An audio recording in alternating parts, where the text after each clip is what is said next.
What's the strangest punishment you've ever heard someone receive in court? I used to work as a court clerk in a small town in Georgia. Not much happened there most days. Slow cases, traffic tickets, family squabbles, the usual. But every once in a while, something would go down that stuck with you. Something weird enough to make you do a double take. This one still takes the cake. It was a Thursday and the docket was packed with petty stuff. Noise complaints, expired tags, someone arguing over a fence line. Then came this guy named Rick. Scrawny, nervous, looked like life had chewed him up and spit him out a few times.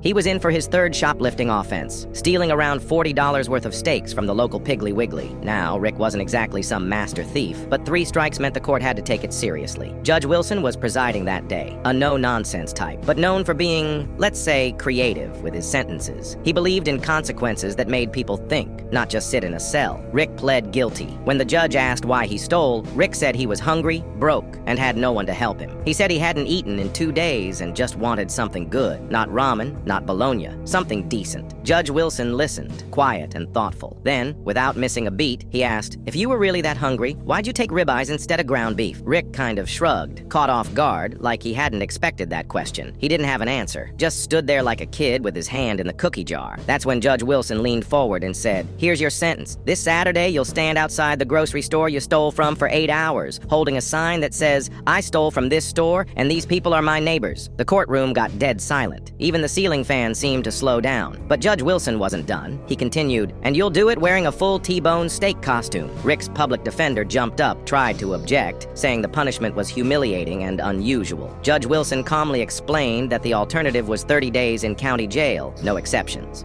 Rick looked like he wanted to disappear into the floor. But eventually, he nodded and said he'd take the sign and the costume. Saturday rolls around, and out of sheer curiosity, I drove by the store, and there he was. Rick, in a big foam steak suit, standing right outside the front entrance, holding a handwritten sign. The poor guy was sweating like crazy because it was pushing 90 degrees, and people were laughing, snapping pictures, some even live streaming. But what really got me were the folks who talked to him. A few walked up and asked why he did it. One lady gave him a bottle of water. Another, I think she worked at the store, just shook her head and said, "Next time, just ask." The local paper ran a piece on it the next day. Rare sentence, served well done. Had a photo and everything. Rick looked miserable, but oddly human. Not some criminal, just a guy who screwed up. Fast forward about 2 months, and Rick comes back to court, voluntarily. He waited until the end of the docket, then asked if he could say something to Judge Wilson. The judge gave him a minute. Rick stood up and said, "I came to thank you. That costume thing, it sucked. It was the most embarrassing day of my life. But it made me realize I don't want to keep being that guy. I joined a support group for kleptomania. I got a job at the car wash. I'm staying clean." The room was quiet for a second, and then Judge Wilson just nodded and said, "Sometimes shame is a better teacher than bars."